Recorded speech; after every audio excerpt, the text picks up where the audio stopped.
അങ്ങനെ നടിയെ ആക്രമിച്ച കേസ് വീണ്ടും ചർച്ചകളിൽ നിറയാണല്ലോ അല്ലെ. റിപ്പോർട്ടർ ടിവിയുടെ ചില ഒളിക്യാമറ ഓപ്പറേഷനിലൂടെ പൾസർ സുനിയുടെ ചില വെളിപ്പെടുത്തൽ പുറത്തു വന്നതോടെയാണ് ഈ വിഷയം വീണ്ടും ചർച്ചയായി മാറുന്നത്. നാളെ രാവിലെ 8 മണിക്ക് മുഖം മൂടി അഴിഞ്ഞു വീഴുന്നു. റിപ്പോർട്ടർ ടിവി ബിഗ് ബ്രേക്കിംഗ് എന്നൊക്കെ പറഞ്ഞ് ഭയങ്കര ഹൈപ്പ് കൊടുത്തിട്ടാണ് ഇന്നലെ റിപ്പോർട്ടർ ടിവി പൾസർ സുനിയുടെ വെളിപ്പെടുത്തൽ പുറത്തുവിട്ടത്. സത്യം പറഞ്ഞാൽ ബിഗ് ബ്രേക്കിംഗ് എന്ന് പറയാൻ മാത്രം ഒന്നുമില്ല എന്നാണ് എനിക്ക് തോന്നിയത്. സുനി പറഞ്ഞ പല കാര്യങ്ങളും നമുക്കൊക്കെ നേരത്തെ അറിയാവുന്നതാണ്. 1.5 കോടിയാണ് ഈ കൊട്ടേഷന് വേണ്ടി ദിലീപ് ഓഫർ ചെയ്തത്. അതിൽ 70 ലക്ഷത്തോളം രൂപ പലപ്പോഴായി വാങ്ങി. ഇനി ബാക്കി 80 ലക്ഷം രൂപ ലഭിക്കാനുണ്ട്. അതുപോലെ തന്നെ ആക്രമിക്കപ്പെട്ട നടി ദിലീപിന്റെ കുടുംബം തകർത്തതിനുള്ള പ്രതികാരമാണ് ഈ കൊട്ടേഷൻ എന്നൊക്കെയാണ് പൾസർ സുനി പറയുന്നത്. ഞാൻ പറഞ്ഞില്ലേ, ഇതൊക്കെ ഓൾറെഡി നമുക്കെല്ലാം അറിയാവുന്ന കാര്യങ്ങളൊക്കെ തന്നെയാണ്. പിന്നെ മറ്റൊരു പ്രധാന വെളിപ്പെടുത്തൽ എന്ന രീതിയിൽ റിപ്പോർട്ടർ പുറത്തുവിട്ട കാര്യം എന്ന് പറയുന്നത് കൂടുതൽ നടിമാർ ഇതുപോലെ ആക്രമിച്ചിട്ടുണ്ട് എന്നുള്ള പൾസർ സുനിയുടെ വെളിപ്പെടുത്തലാണ്. സിനിമാ ഇൻഡസ്ട്രിയിൽ ഇത് സ്ഥിരമായി നടക്കുന്നതാണെന്നും സുനി പറയുന്നുണ്ട്. എല്ലാം പിന്നീട് പണം ഉപയോഗിച്ചും ഭീഷണിപ്പെടുത്തിയും ഒത്തുതീർപ്പാക്കി വിടാറാണ് പതിവ് പോലും. പല നടിമാരും തുറന്നു പറയാനുള്ള ഭയം കൊണ്ടാണ് മിണ്ടാതിരിക്കുന്നത് എന്നാണ് സുനി പറയുന്നത്. ഇത് നമുക്കൊരു പുതിയ അറിവൊന്നുമില്ലല്ലോ അല്ലെ.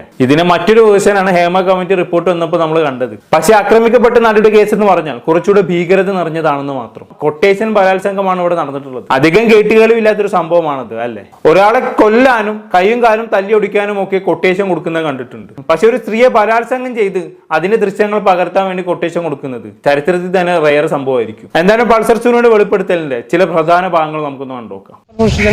ഈ കുറ്റബോധം ഉണ്ടോന്ന് ചോദിച്ചില്ല. കുറ്റബോധം ഉണ്ടാവണമെങ്കിൽ എന്നോട് പറഞ്ഞതിൻ്റെ രീതിയിൽ ഞാൻ ചെയ്ത കാര്യങ്ങളല്ല ചെയ്യാതെ എന്നുള്ള കാര്യങ്ങളാണ്. റോഷനെ ഞാൻ ഒന്ന് ബാക്കി റോഷേട്ടൻ മനസ്സിലാക്കുക. അതാ എന്തെങ്കിലും അവളെ കാണുമ്പോൾ ചോദിക്കുക. ഇവരൊക്കെ എന്ത് കുറ്റബോധം അല്ലെ. കുറ്റബോധം ഉണ്ടോ എന്ന് ചോദിച്ചപ്പോ ഉണ്ട് എന്നോ ഇല്ല എന്നോ അല്ല സുനി പറഞ്ഞത്. അതിക്രൂരമായ കാര്യങ്ങളാണ് എന്നെ ചെയ്യാൻ വേണ്ടി ഏൽപ്പിച്ചത്. എന്നാൽ അത് മുഴുവനും ഞാൻ ചെയ്തിട്ടില്ല. വേണമെങ്കിൽ ആക്രമിക്കപ്പെട്ട നടിയെ കാണുമ്പോൾ നിങ്ങൾ ചോദിച്ചോളൂ എന്നൊക്കെയാണ് സുനി പറയുന്നത്. അതായത് യാതൊരു കുറ്റബോധവും ഇല്ല എന്ന് തന്നെയാണ് ഇയാൾ ഉദ്ദേശിച്ചത്. ഇത്രയൊക്കെയല്ലേ ഞാൻ ചെയ്തുള്ളൂ, അതിന് നിങ്ങൾ എന്റെ പൂവിട്ട് പൂജിക്കണം എന്നാൽ അതിലാണ് ഇയാളുടെ സംസാരം. ബാക്കി കണ്ടോക്കാം. പലതവണ ഷൂട്ട് ചെയ്തു.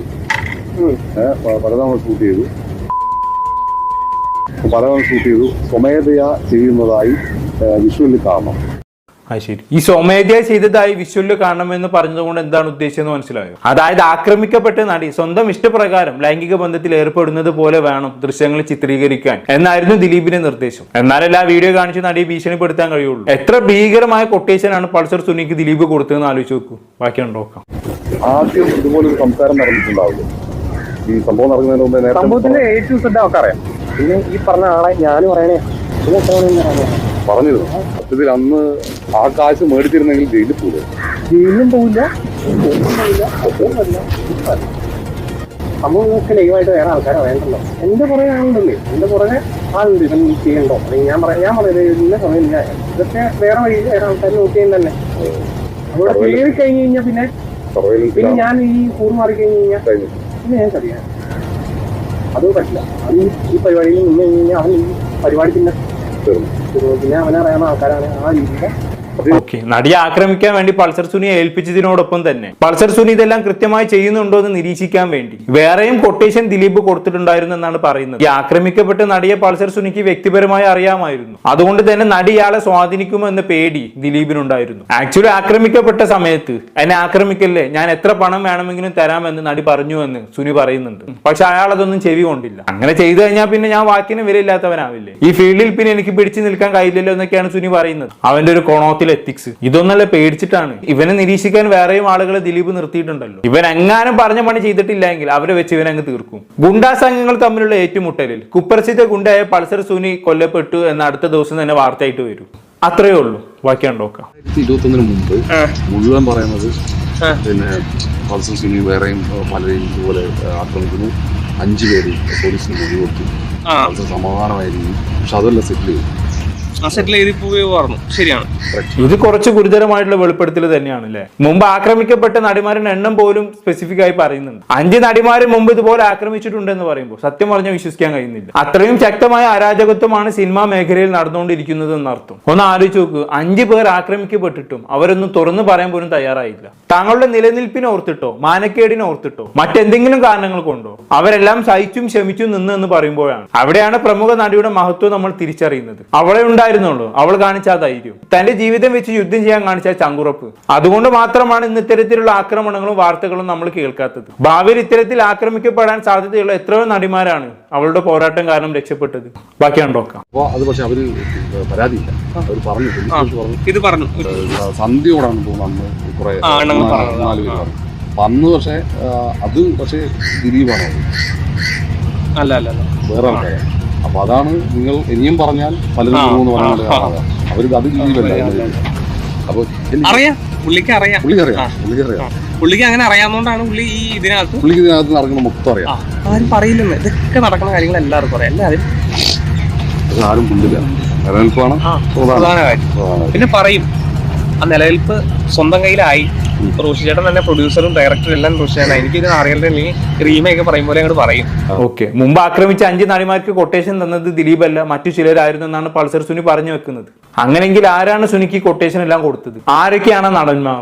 ജനങ്ങൾക്ക് മുന്നിൽ നല്ല പിള്ള ചമഞ്ഞ് നടക്കുന്ന ആ ക്രിമിനലുകളുടെ പേരുകളെല്ലാം പുറത്തു വരേണ്ടത് തന്നെയല്ലേ? പക്ഷേ വരില്ല, ഒരിക്കലും വരാൻ പോണില്ല. കാരണം അന്ന് ആക്രമിക്കപ്പെട്ട നടിമാരൊക്കെ ഇന്ന് കുടുംബവുമായി ജീവിക്കുന്നവരായിരിക്കും. ആരും ഇനി തുറന്നു പറയാനും അതിന് പിന്നാലെ നടക്കാനും തയ്യാറാവില്ല. ഇനി ആരെങ്കിലും തുറന്നു പറഞ്ഞാൽ തന്നെ എന്തുകൊണ്ട് ഇത്രയും കാര്യം തുറന്നു പറഞ്ഞില്ല എന്ന ചോദ്യം ഇവർ നേരിടേണ്ടി വരും. ഇവിടെ ഹേമ കമ്മിറ്റി റിപ്പോർട്ടിന്റെ കാര്യം തന്നെ എടുത്തു നോക്കി. കമ്മീഷന് മുന്നിൽ തുറന്നു പറച്ചിൽ നടത്തിയ ആരും തന്നെ പിന്നീട് കേസുമായി സഹകരിച്ചിട്ടില്ല. ഒരു ഭാഗത്തൂടെ ഇങ്ങനെ എല്ലാം ഒതുക്കി തീർത്തുകൊണ്ടിരിക്കുകയല്ലേ. എന്തായാലും റിപ്പോർട്ടർ ടിവിയുടെ ഒളിക്യാമറ ഓപ്പറേഷൻ കൊണ്ടുണ്ടായ ഒരു ഗുണം എന്ന് പറയുന്നത് നടിയെ ആക്രമിക്കപ്പെട്ട കേസ് വീണ്ടും ജനങ്ങൾ ചർച്ച ചെയ്യാൻ തുടങ്ങി എന്നുള്ളതാണ്. ഇങ്ങനെ ഒരു സംഭവം നടന്നു തന്നെ ആളുകൾ മറന്നു തുടങ്ങിയിരുന്നു. എല്ലാവരും കൂടി ഇങ്ങനെ വെളുപ്പിച്ച് കൊണ്ടുവരികയായിരുന്നു. അതിനൊരു അവസാനം ഉണ്ടായി തന്നെ വളരെ നല്ലത്. പിന്നെ ഇതൊരു ഒളിക്യാമറ ഓപ്പറേഷൻ തന്നെയാണെന്നുള്ളത് എനിക്കൊരു സംശയമുണ്ട്. എനിക്ക് മാത്രമല്ല ഒരുപാട് പേർക്കും. സുനിയും റിപ്പോർട്ടർ ടിവിയും കൂടി നടത്തിയ ഒരു ഒളിക്യാമറ ഓപ്പറേഷൻ നാടകമല്ലേ ഇത് എന്ന് സംശയിച്ചാൽ കുറ്റം പറയാൻ പറ്റില്ല. കാരണം സുനി ഇപ്പോഴും ജാമ്യത്തിലാണല്ലോ. ജാമ്യം കൊടുക്കുന്ന സമയത്ത് കോടതി പറഞ്ഞ ചില കാര്യങ്ങളുണ്ട്. അതിൽ പ്രധാനപ്പെട്ട ഒന്നാണ് മാധ്യമങ്ങളോട് കേസിനെ സംബന്ധിച്ചൊന്നും മിണ്ടരുത് എന്നുള്ളത്.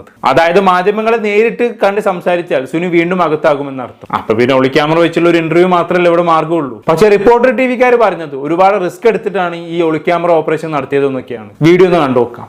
ഈ നടിയാക്രമിച്ച കേസുമായി ബന്ധപ്പെട്ട ഞാൻ പലതവണ പൾസർ സുനിയെ ബന്ധപ്പെടാൻ ശ്രമിച്ചിരുന്നു. പക്ഷേ ഒരു ഘട്ടത്തിൽ പോലും ഈ ജാമ്യം ലഭിച്ചതിന് ശേഷം ഞാൻ എൻ്റെ ശ്രമങ്ങൾ ഒന്നൊന്നായി പരാജയപ്പെടുകയായിരുന്നു. ഒരു ഘട്ടത്തിൽ എനിക്ക് മറ്റൊരാൾ വഴി പൾസർ സുനിയിലേക്ക് എത്താൻ സാധിച്ചത് തന്നെ ഞാൻ എഴുതുന്ന ഒരു പുസ്തകം, ആ പുസ്തകത്തിലെ ചില വിവരങ്ങൾ അത് പങ്കുവെക്കാനും അത് യഥാർത്ഥമാണോ, ഈ നടിയാക്രമിച്ച കേസുമായി ബന്ധപ്പെട്ട ആ എഴുതുന്ന പുസ്തകത്തിലെ വിവരങ്ങൾ യഥാർത്ഥമാണോ, പൾസർ സുനിയെ എനിക്ക് കാണേണ്ടതുണ്ട്, ഞാൻ ക്യാമറയില്ലാതെയാണ് വരുന്നത്, അങ്ങനെ പറഞ്ഞെങ്കിൽ പോലും ആദ്യഘട്ടത്തിൽ പെരുമ്പാവൂരിൽ പൾസർ സുനിയുടെ ഒരു ഗൂഢസങ്കേതത്തിലേക്ക് എത്തിക്കുകയായിരുന്നു. അവിടെ വലിയ രീതിയിൽ അപകടപ്പെടാൻ സാധ്യതയുള്ള ഒരിടത്ത് പൾസർ സുനിയുടെ വലിയൊരു സംഘത്തിൻ്റെ കാവലാദ്യഘട്ടത്തിലുണ്ടായിരുന്നു. പിന്നീട് മണിക്കൂറുകളോളം സംസാരിക്കുമ്പോഴും മനസ്സ് തുറക്കാൻ, വാ തുറക്കാൻ പൾസർ സുനി തയ്യാറായിരുന്നില്ല. ഏറെ നേരം സംസാരിച്ച് മടങ്ങുമ്പോഴാണ് എൻ്റെ ലാപ്ടോപ്പിൽ ഞാൻ പുസ്തകവുമായി ബന്ധപ്പെട്ട് തയ്യാറാക്കിയ കുറിപ്പുകൾ കാണിക്കുന്നത്. അത് വായിച്ചപ്പോൾ പൾസർ സുനിക്ക് അല്പം കാര്യങ്ങൾ ബോധ്യമായി. എൻ്റെ ഉദ്ദേശം ആ പുസ്തകത്തിലേക്ക് ചില വിവരങ്ങൾ ശേഖരിക്കാൻ മാത്രമാണെന്ന വിശ്വാസത്തിന്റെ പുറത്താണ് ഇനി കുറച്ച് കാര്യങ്ങൾ എനിക്ക് സംസാരിക്കാനുണ്ട്, അടുത്ത തവണ നമുക്ക് കാണാമെന്ന് പറഞ്ഞു പിരിയുന്നത്. പൾസർ സുനി ഒരു കലാസ്നേഹി തന്നെ അല്ലേ? അല്ല, അതുവരെയും മിണ്ടാതിരുന്നിട്ട് അവസാനം പുസ്തകം എഴുതാനാണെന്ന് പറഞ്ഞപ്പോൾ ചാടി വീണ് കാര്യങ്ങൾ പറഞ്ഞു തന്നു എന്നാണല്ലോ ഈ ഇന്റർവ്യൂ ചെയ്ത റിപ്പോർട്ടർ ടിവിയിലെ റോഷിപാൽ പറയുന്നത്. എന്തോ എന്തായാലും ലോകത്ത് ആരും ചെയ്തിട്ടില്ലാത്ത ഒരു ഫ്രഷ് ഓപ്പറേഷൻ തന്നെ. പുസ്തകം എഴുതാനാണെന്ന് പറഞ്ഞ് ക്രിമിനലുകൾ ഇന്റർവ്യൂ ചെയ്യുന്നത് ലോകത്തെ ആദ്യത്തെ സംഭവം ആയതുകൊണ്ട് കുഴപ്പമില്ല. റോഷിപാൽ ഒരു മാധ്യമ പ്രവർത്തകനാണെന്ന് സുനിക്ക് നന്നായി അറിയാം. ഇവൻ എന്തെങ്കിലും ഉടായ്പ കൊണ്ടായിരിക്കും വന്നത്. അതായത് എന്തായാലും ക്യാമറ വെച്ചിട്ടുണ്ടാകുമെന്ന് മനസ്സിലാക്കാതിരിക്കാൻ മാത്രം പൊട്ടനൊന്നല്ലല്ലോ സുനി. ഇത് റിപ്പോർട്ടർ ടിവിയും സുനിയും തമ്മിൽ ഒരു അഡ്ജസ്റ്റ്മെന്റ് ആണെന്നുള്ളതിൽ യാതൊരു സംശയവും വേണ്ട. അതിനിപ്പോ എന്തോ ആവട്ടെ. ഞാൻ നേരത്തെ പറഞ്ഞ പോലെ ഇന്റർവ്യൂ കൊണ്ടുണ്ടായ ഉപകാരം എന്ന് പറയുന്നത് മറന്നു തുടങ്ങിയതൊക്കെ വീണ്ടും ജനങ്ങൾ ഓർമ്മിപ്പിക്കാൻ കഴിഞ്ഞു എന്നുള്ളതാണ്. ഇതുകൊണ്ട് വേറെ പ്രത്യേകിച്ച് ഉപകാരം ഒന്നും ഉണ്ടാവുമെന്ന് എനിക്ക് തോന്നുന്നില്ല. എന്താണെന്ന് കേട്ട് നിങ്ങൾക്ക് തോന്നുന്നത് താഴെ കമന്റ് ബോക്സിൽ രേഖപ്പെടുത്തുമല്ലോ. അടുത്തൊരു ടോപ്പിക്കുമായി വീണ്ടും കാണാം.